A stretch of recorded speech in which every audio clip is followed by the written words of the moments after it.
Hi, it's Chris Blaze here for another Designer Diary, and I'm joined today by Superintendent of School Improvement, Jo Pitman. Welcome, Jo. Thanks, Chris. So pleased to be here talking about something important. Thank you. Jo, I wonder if you could just tell me a little bit about what your role is as Superintendent of School Improvement for the Calgary Board of Education. What are you responsible for? Well, broadly speaking, operations in schools across the CB, together with my partner Andrea Holoka, also Superintendent of School Improvement. But realistically, within my portfolio, alongside areas 5, 6, and 7, I also get to work on assessment, curriculum, well-being for students, and consideration of what that looks like across our schools. Most excited about the work we get to do together around teaching and learning with technology and a whole series of other portfolio components. Really passionate about data, and that data being about more than just numbers, but about our stories. And I think that's kind of part of what makes me so excited about our work together is it is about stories and it's about community, and that's what I get to lead in my role. Beautiful. So thinking about Level Up Calgary Season 1.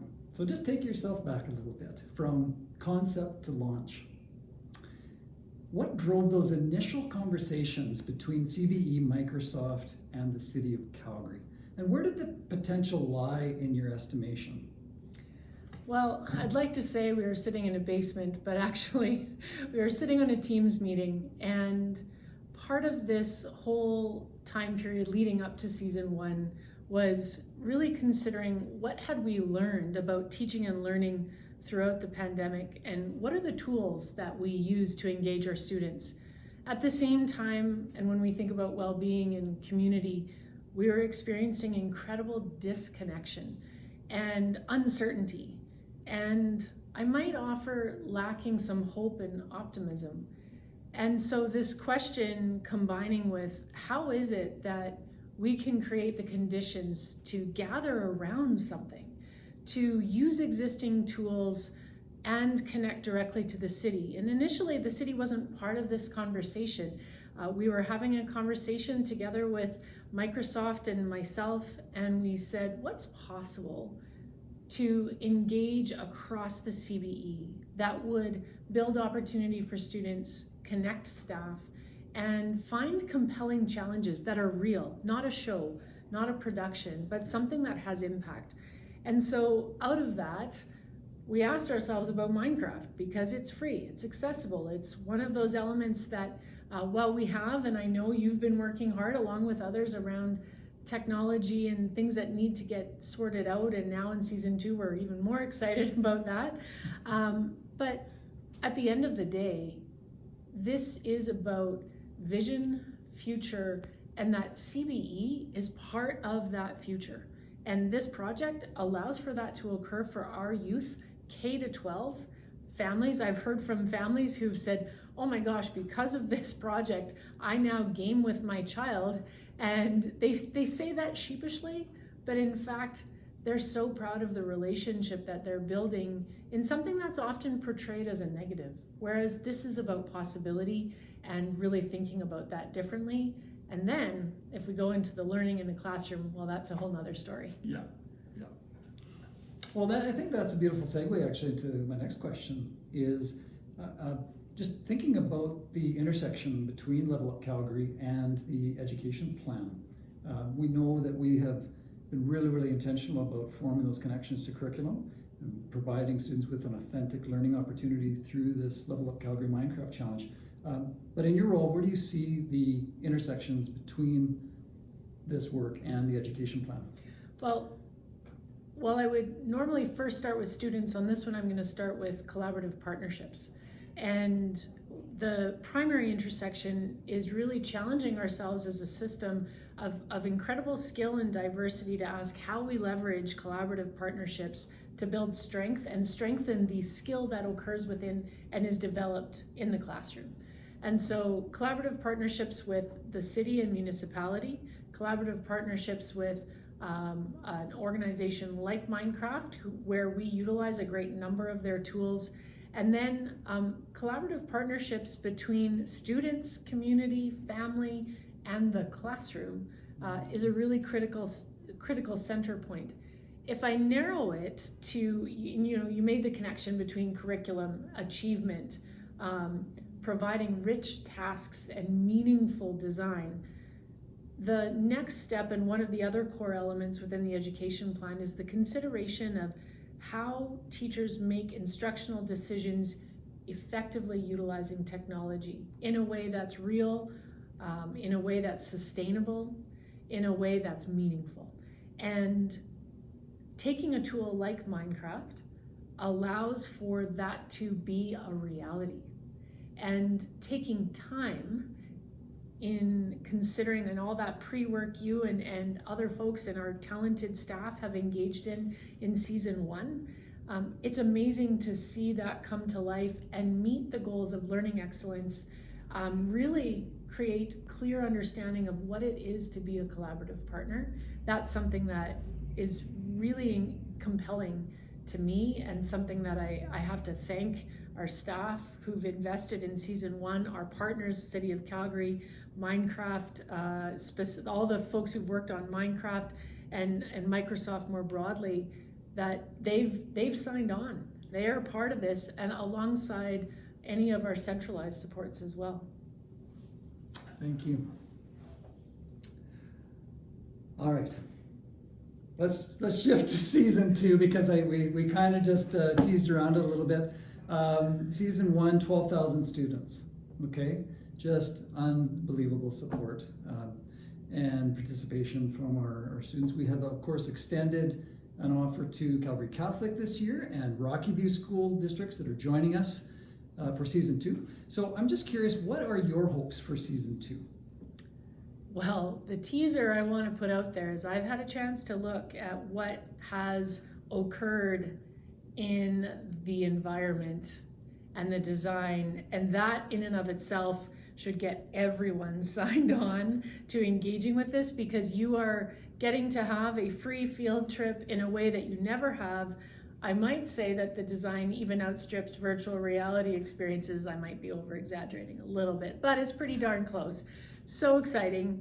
And the vision and hopes that I have is the level of consideration that we're actually not solely just creating something for a competition or something to submit, because all of the learning and the way in which the design in game is created really enters into critical topics that are facing our city currently, that as a city we can't solve by ourselves. We shouldn't. It's not about somebody in City Hall solving all of these things. It is about our community. It is about our educational organizations demonstrating commitment and concrete action, no pun intended, building, and real actions, linking into what our community needs for the future. And so my hope for season 2 is one that we enhance educator confidence, that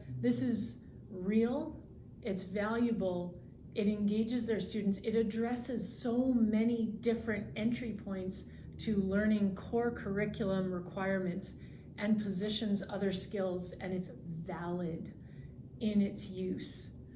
That's one element. My other element, and first right front and center, is our students. For our students to go, wait, I have a role to play, I have a voice, I have a way that I can take risks and think about things differently because I'm doing it in this game. And what I'm doing in this game, I can also do in real life. Creating those opportunities for students through that at every level, kindergarten through to grade 12, that matters. And then I think the next thing in hopes for season 2 is that our city sees what youth are capable of, what education systems wrap around. We have been faced with many stories of challenge and issue and hardship. This is hope and action and togetherness, and that's my hope for season 2. Beautiful, thank you, Jo. So I want to pull a quote from the Level Up Calgary Schools Reinventing Cities video. And this was filmed on location at one of our winning schools from season 1, Dr. E.W. Coffin. And this video has currently over 2,300 views on YouTube. And in that video, I want to read this quote. You say, "My vision for the future of Level Up Calgary is that we're setting the stage not only for Calgary, for Canada, for the world. How it is to take these tools, make them available to students, enhance educator confidence, and drive solutions that really address what our world needs next." So those are your words. And we've inspired Level Up Winnipeg, Level Up LA, and others will come. So it seems like your vision is happening, Jo. Mm-hmm. What advice would you give to other cities considering this type of work?